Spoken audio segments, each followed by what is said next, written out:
والفائز بالمركز الأول المتسابق محمد يوسف بوشكوش من المملكة المغربية، وحصل على 91 من 100 8.8 من 100%، وفاز بالمركز الأول.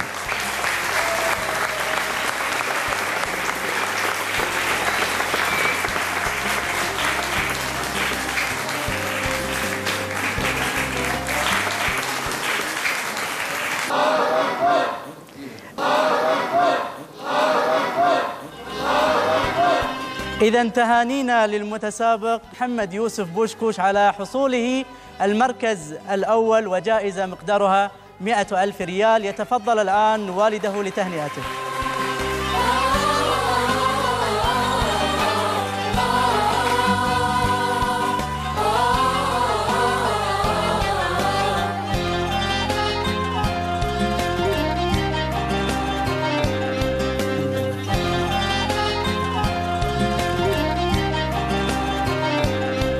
السلام عليكم ورحمة الله وبركاته.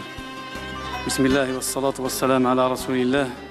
الحمد لله على هذا الفوز الإبن بهذه المسابقة القيمة التي تنظمها قناة الجزيرة للأطفال، وتنفرد بتنظيم هذه المسابقة القرآنية الكريمة.